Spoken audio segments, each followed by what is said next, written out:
ओम शांति।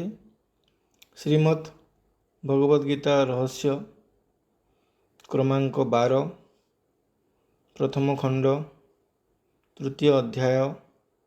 आज पाठर शीर्षक युगक्रम महाभारत युद्धर काल निर्णय भाग 2। आदरणीय दैवी भाई और भौणीगण, वायु पुराण अनुसार कलिजुगर आयु 1000 वर्ष। यार 2 गुण अर्थात 2000 वर्ष द्वापर युग, 3 गुण अर्थात 3000 वर्ष त्रेता युग, 4 गुण अर्थात 4000 वर्ष सत्ययुग। चत्वार्याहु सहस्राणि वर्षाणां च कृतयुगम वायु 32/58 रु 68। यह ज्योतिर्विद मानकर दिव्य वर्ष नुहे, मानुषी वर्ष अटे। अत्र संवत्सरा सृष्टा मानुषेण प्रमाणतः वायु 57/22/19। लोकमान्य तिलक मध्य मनुसंहिता, भगवद्गीता तथा महाभारत वर्णित काल गणना आधार रे कलिजुगर आयु 1000 वर्ष एवं संधिजुग 200 वर्ष, एहीपरि मोट 1200 वर्ष बोली स्वीकार करिसंते। किंतु एथिरे 360 गुणन करी जो दिव्य वर्षर परिकल्पना करागला, ସେହି विषय से तांकर रचित गीता रहस्य लिखिछन्ति। जदि यह स्वीकार करि निया जाय जे कलिजुगर प्रारंभ आजिठारु 5000 वर्ष पूर्वरे होइथिला, ताहेले कलिजुगर आरंभ हेबार 5000 वर्ष बीती जाइथिबारु यह कहिबाकु पड़िबो जे 1000 मानवी वर्षर कलिजुग संपूर्ण होइगला। तापरे पुनश्च आगामी सत्ययुग मध्य समाप्त होइगला एवं आमे वर्तमान त्रेता युगरे प्रवेश करि सारिछु। एही विरोधर निराकरण पई पुराण मानंकरे निश्चित करा जाइछि जे एही वर्ष देवता मानंकर 360 संख्या गुणन करी एही 1200 वर्षर मानवी युग को काहेकि दिव्य वर्ष हिसाब रे प्रयोग करागला, से विषय मध्य तिलक एक बलिष्ठ युक्ति उपस्थापना करिसंति। से लिखिछन्ति, आमर उत्तरायण देवता मानंकर दिन एवं आमर दक्षिणायन देवता मानंकर रात्र अटे। कारण स्मृति ग्रंथ मानंकरे एवं ज्योतिष शास्त्रर संहितारे सूर्य सिद्धांत 1/13, 12/35 रु 37 मध्य यही वर्णना मिले जे देवता माने मेरु पर्वतरे अर्थात उत्तर ध्रुवरे रहउथिले। अर्थात 2 अयनर आमर 1 वर्ष देवता मानंकर 1 अहोरात्र संगे समान एवं आमर 360 वर्ष देवता मानंकर 360 अहोरात्र अर्थात गोटिए वर्ष संगे समान। जेहेतु देवता मानंकर 1 वर्ष मनुष्य मानंकर 360 वर्ष संगे समान, तेणु 1200 गुणन 360 समान 4,32,000 वर्ष कलिजुगर आयु निश्चित करा जाइछि। किंतु द्वापरर आयु कलिर 2 गुण, त्रेता 3 गुण एवं सत्ययुग 4 गुण बोली जो माने विश्वास करती, ताहार आधार और यथार्थता विषय रे केउठारे हेले मध्य कोनोसी उल्लेख मिले नाही। शास्त्र मानंकरे जदिओ सत्ययुगरे धर्म 4 पाद, त्रेतारे 3, द्वापरे 2 और कलिरे 1 पाद बोली उल्लेख करा जाइछि, तथापि यही आधार रे युगर आयु को सही क्रम रे गुणन करी निश्चित करिबा असंगत मने हुए। तेणु आर्यभट्टଙ୍କ द्वारा स्वीकृत प्रत्येक युगर आयु को समान बोली ग्रहण करि नबा ही यथार्थ हेब। प्रचलित मान्यता अनुसार देवता माने उत्तर मेरु अंचल रे अवस्थान करती बोली विश्वास करा जाउथुबारु उपरयुक्त दिव्य वर्षर परिकल्पना करा जाइछि। कारण एठारे 6 मास दिन और 6 मास रात्रि हुए, किंतु भूपृष्ठ रे अन्य भाग रे 24 घंटे गोटे अहोरात्रि पूर्ण हुए। तेणु देवता मानंकर गोटे दिन को मनुष्य मानंकर गोटे वर्ष सहित समान बोली हिसाब करा जाए। किंतु एपरी विश्वास निराधार। कारण ଉତ୍ତର ମେରୁ ଅଞ୍ଚଳରେ କୌଣସି ପ୍ରକାର ଜନବସତି କଳ୍ପନାର ବିଷୟ ହୋଇପାରେ, ହେଲେ ବାସ୍ତବିକ ନୁହେଁ। ଭାରତବର୍ଷକୁ ହିଁ ଦେବଭୂମି ବୋଲି କୁହାଯାଏ। ତାର ନିଦର୍ଶନ ସ୍ୱରୂପ ଏଠାରେ ଗ୍ରାମାଞ୍ଚଳରୁ ଆରମ୍ଭ କରି ସହରାଞ୍ଚଳ ପର୍ଯ୍ୟନ୍ତ ଦେବୀ ଦେବତାମାନଙ୍କର ମନ୍ଦିର ସ୍ଥାପିତ ହୋଇଛି। ଏହି ଦୃଷ୍ଟିରୁ ଉତ୍ତର ମେରୁ ଅଞ୍ଚଳରେ ସୂର୍ଯ୍ୟଙ୍କର ଆହ୍ନିକ ଗତି ଆଧାରରେ ଦିନ ଓ ବର୍ଷ ନିର୍ଦ୍ଧାରଣ କରିବା ଯଥାର୍ଥ ମନେ ହୁଏ ନାହିଁ। ପ୍ରକୃତରେ ଦେଖିବାକୁ ଗଲେ ମନୁଷ୍ୟ ଓ ଦେବତାମାନଙ୍କ ମଧ୍ୟରେ ପ୍ରଭେଦ ଏହି ଯେ ମନୁଷ୍ୟ ଦେହାଭିମାନୀ, କାମ କ୍ରୋଧାଦି ବିକାରଗ୍ରସ୍ତ, ଅବଗୁଣଯୁକ୍ତ ଓ ମର୍ଯ୍ୟାଦା ରହିତ। ଅପରପକ୍ଷରେ ଦେବତାମାନେ ସର୍ବଗୁଣ ସମ୍ପନ୍ନ, 16 କଳା ସମ୍ପନ୍ନ, ସମ୍ପୂର୍ଣ୍ଣ ନିର୍ବିକାରୀ, ଆତ୍ମାଭିମାନୀ ତଥା ଦୈବୀ ଗୁଣ ଓ ମର୍ଯ୍ୟାଦା ସମ୍ପନ୍ନ। ଆସୁରୀ ଲକ୍ଷଣ ସମ୍ପନ୍ନ ବ୍ୟକ୍ତି ସାଧାରଣ ମନୁଷ୍ୟ ପଦବାଚ୍ୟ ଓ ଦୈବୀ ଗୁଣ ସମ୍ପନ୍ନ ବ୍ୟକ୍ତି ଦେବପଦବାଚ୍ୟ। ମାନବ ଇତିହାସରେ ଯେଉଁ କାଳାବଧିରେ ଭାରତରେ ଦୈବୀ ଗୁଣ ସମ୍ପନ୍ନ ମନୁଷ୍ୟମାନଙ୍କର ସାମ୍ରାଜ୍ୟ ଥିଲା, ତାହାକୁ ହିଁ ସ୍ୱର୍ଗ କୁହାଯାଏ। ଆବାଗମନ ଚକ୍ରରେ ଆସି ଯେତେବେଳେ କ୍ରମଶଃ ସେମାନଙ୍କ ଦୈବୀ ଗୁଣର ହ୍ରାସ ହେଲା, ସେମାନେ ଦେହ ଅଭିମାନ ବଶତଃ କାମ ଭୋଗରେ ପ୍ରବୃତ୍ତ ହୋଇ ବିଷୟ ବିକାରରେ ନିମଜ୍ଜିତ ହେଲେ, ସେହି ସମୟାବଧିକୁ ହିଁ ନର୍କ କୁହାଯାଏ।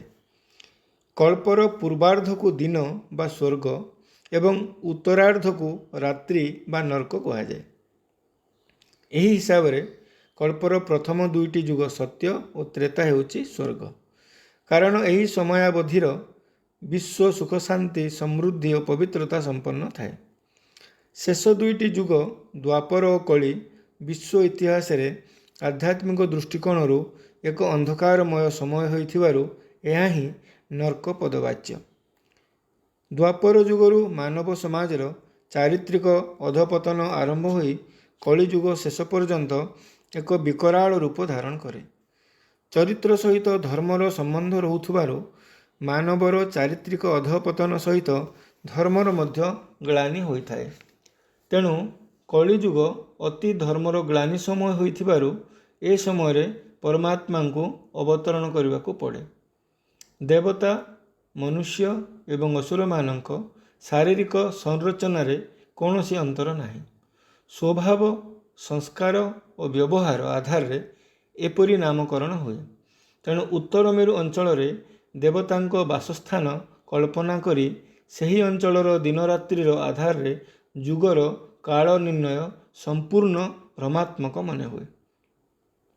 ଉପର୍ଯ୍ୟୁକ୍ତ ବିବେଚନା ଆଧାରରେ ଯଦି କଳିଯୁଗର ଆୟୁକୁ 1200 ବର୍ଷ ବୋଲି ଗ୍ରହଣ କରି ନିଆଯାଏ, ତେବେ ମହାଭାରତ ଯୁଦ୍ଧ ପରେ ଆଜିକୁ 5000 ବର୍ଷ ପୂର୍ବେ କଳିଯୁଗ ପ୍ରବେଶ କରିଥିବା ଯାହା ବର୍ଣ୍ଣିତ ହୋଇଛି, ତାହା ଖଣ୍ଡିତ ହୋଇଯାଉଛି।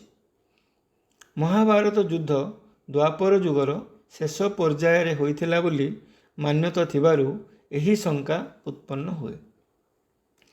କିନ୍ତୁ ପ୍ରକୃତରେ ମହାଭାରତ ଯୁଦ୍ଧ ବା ମହାବିନାଶକାରୀ ଯୁଦ୍ଧ କଳ୍ପର ଅନ୍ତିମ ଚରଣରେ ହୁଏ। ଏହା ହେଉଛି କଳିଯୁଗର ଶେଷ ସମୟ। ଖ୍ରୀଷ୍ଟପୂର୍ବ 500 ବର୍ଷ ଅର୍ଥାତ୍ ମହାଭାରତ ଯୁଦ୍ଧର 2500 ବର୍ଷ ପରେ ମହାଭାରତ ଗ୍ରନ୍ଥ ରଚିତ ହୋଇଛି। ଏହା ହିଁ ପ୍ରକୃତରେ ଦ୍ୱାପର ଯୁଗ। ମହାଭାରତ ଯୁଦ୍ଧ ଓ ମହାଭାରତ ଗ୍ରନ୍ଥ ରଚନା ମଧ୍ୟରେ ଯେଉଁ 2500 ବର୍ଷର ଅନ୍ତକାଳ ରହିଛି, ସେହି ଅବଧିର ପ୍ରକୃତ ଇତିହାସ ମହାଭାରତକାରଙ୍କୁ ଜଣା ନଥିଲା।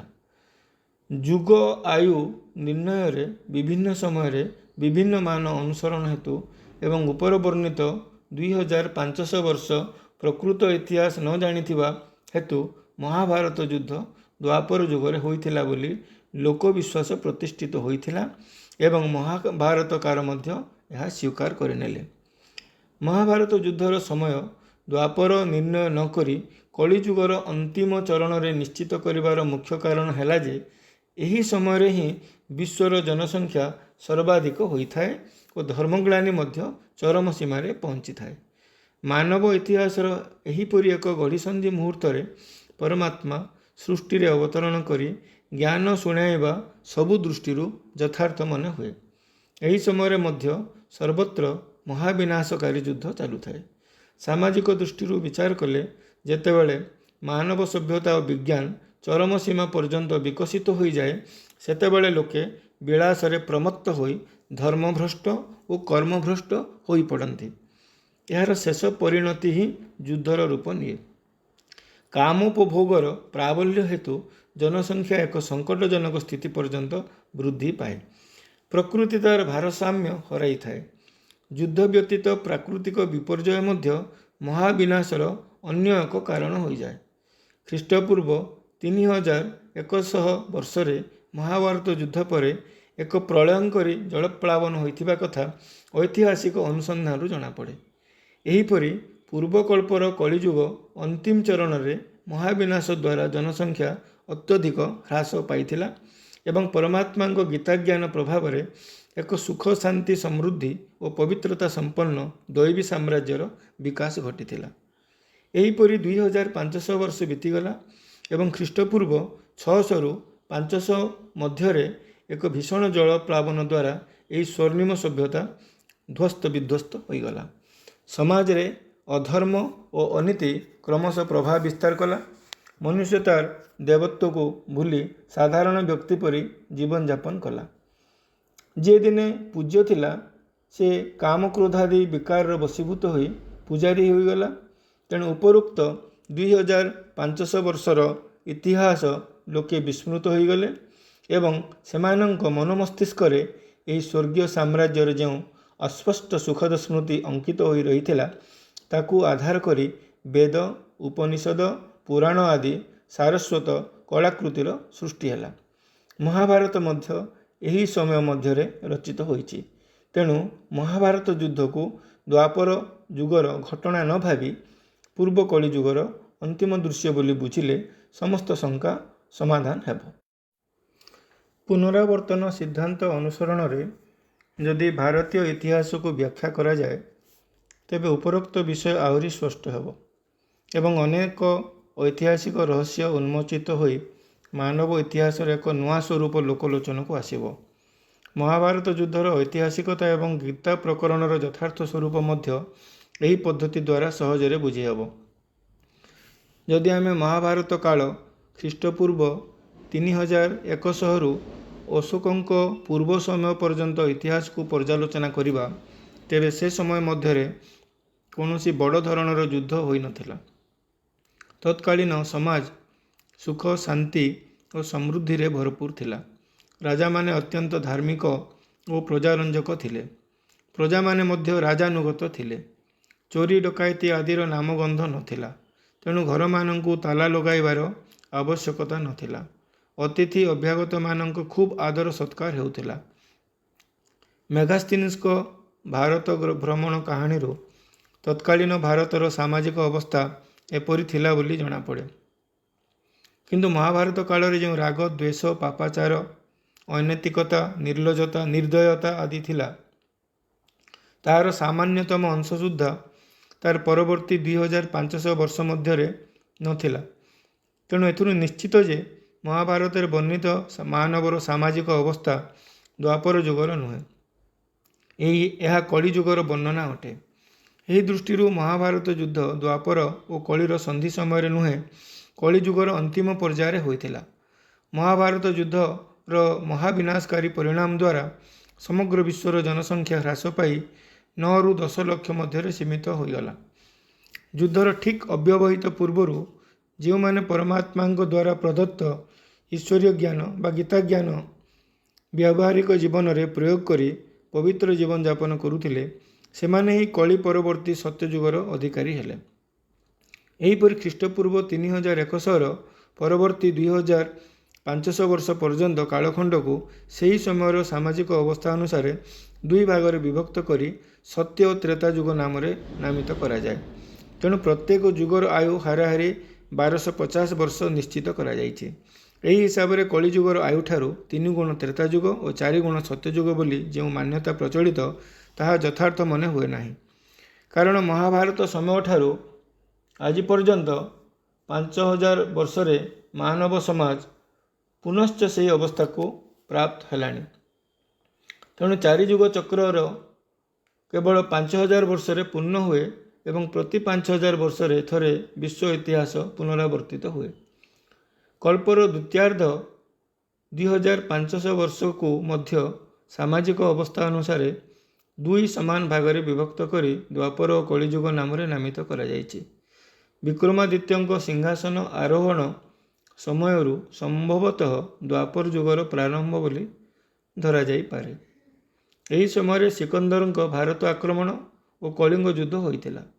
ଦ୍ୱାପର ଯୁଗ ତାର 1250 ବର୍ଷ ଆୟୁ ଭୋଗ କରି ସାରିଲା ପରେ ବିଶ୍ୱରେ କ୍ରମଶଃ ଦ୍ରୁତ ଗତିରେ ସାମାଜିକ, ରାଜନୈତିକ ଓ ଧାର୍ମିକ ସ୍ତରରେ ଅଧଃପତନ ହେବାକୁ ଲାଗିଲା।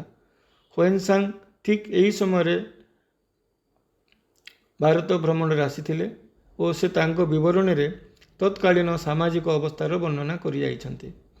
ଏହି ସମୟରେ ମୁସଲମାନ ତଥା ଅନ୍ୟାନ୍ୟ ବିଦେଶୀ ଆକ୍ରମଣକାରୀମାନେ ଭାରତକୁ ଆକ୍ରମଣ କରି ଶାସନ କରିଥିଲେ। ଏହିପରି କଳିଯୁଗ ଆରମ୍ଭରୁ 1947 ମସିହା ଅଗଷ୍ଟ 14 ତାରିଖ ଅର୍ଦ୍ଧରାତ୍ରି ପର୍ଯ୍ୟନ୍ତ ଭାରତ ବିଦେଶୀମାନଙ୍କ ଦାସତ୍ୱ ବେଡ଼ିରେ ବାନ୍ଧି ହୋଇଥିଲା। ବର୍ତ୍ତମାନ ଆମେ ରାଜନୈତିକ ଦୃଷ୍ଟିରୁ ସ୍ୱାଧୀନ ହୋଇଯାଇଛେ ସତ, କିନ୍ତୁ ଏପର୍ଯ୍ୟନ୍ତ ଆମେ କଳିଯୁଗୀୟ ଆସୁରୀ ସଂସ୍କୃତିର ଦାସତ୍ୱରୁ ମୁକ୍ତ ହୋଇପାରିନାହୁଁ। ଦିନକୁ ଦିନ ସାମାଜିକ ଜୀବନରେ ବ୍ୟକ୍ତିର ଚାରିତ୍ରିକ ସ୍ତର ଖସିବାକୁ ଲାଗିଛି। ଅପରପକ୍ଷରେ ବିଜ୍ଞାନ ମଧ୍ୟ ଚରମ ଉତ୍କର୍ଷତା ଲାଭ କରିସାରିଛି। ମହାଭାରତ ବର୍ଣ୍ଣିତ ମହାବିନାଶକାରୀ ଅସ୍ତ୍ରଶସ୍ତ୍ର ଗୁଡ଼ିକ ବିଭିନ୍ନ ଦେଶରେ ଜମା ହୋଇ ପଡ଼ିଛି। ଗୃହଯୁଦ୍ଧ ଓ ପ୍ରାକୃତିକ ବିପର୍ଯ୍ୟୟ ତ ବରାବର ଲାଗି ରହିଛି। ସମଗ୍ର ବିଶ୍ୱବାସୀ ସବୁବେଳେ ଏକ ଭୟାବହ ତଥା ଅନ୍ତିମ ବିଶ୍ୱଯୁଦ୍ଧର ପରିକଳ୍ପନା କରି ଆତଙ୍କିତ ଅବସ୍ଥାରେ କାଳାତିପାତ କରୁଛନ୍ତି। ଏଥିରୁ ସ୍ପଷ୍ଟ ଯେ ମହାଭାରତ କାଳରୁ ସମୟଚକ୍ର ଆବର୍ତ୍ତିତ ହୋଇ ପୁନଶ୍ଚ ସେହି ପ୍ରାରମ୍ଭିକ ବିନ୍ଦୁକୁ ସ୍ପର୍ଶ କରିଛି। ଅନ୍ୟ ଅର୍ଥରେ ମହାଭାରତ କାଳର ପୁନରାବୃତ୍ତି ଘଟିଛି। 1937 ମସିହାରୁ ପରମାତ୍ମା ପ୍ରଜାପିତା ବ୍ରହ୍ମାଙ୍କ ମାଧ୍ୟମରେ ଏ ସୃଷ୍ଟିରେ ଅବତରଣ କରି ଗୀତା ଜ୍ଞାନ ଶୁଣାଉଛନ୍ତି। ଏହା ହିଁ ଆଗାମୀ ମହାବିନାଶକାରୀ ମହାଭାରତ ଯୁଦ୍ଧର ସୂଚନା ଦିଏ, ଯାହାର ଅବ୍ୟବହିତ ପୂର୍ବରୁ ପରମାତ୍ମା ଗୀତା ଜ୍ଞାନ ଶୁଣାଇଥିଲେ ବୋଲି ମହାଭାରତରେ ବର୍ଣ୍ଣନା କରାଯାଇଛି। ବର୍ତ୍ତମାନ ପରମାତ୍ମାଙ୍କ ଅବତରଣ ଗୀତା ପ୍ରକରଣର ପୁନରାବୃତ୍ତିକୁ ପ୍ରମାଣିତ କରେ।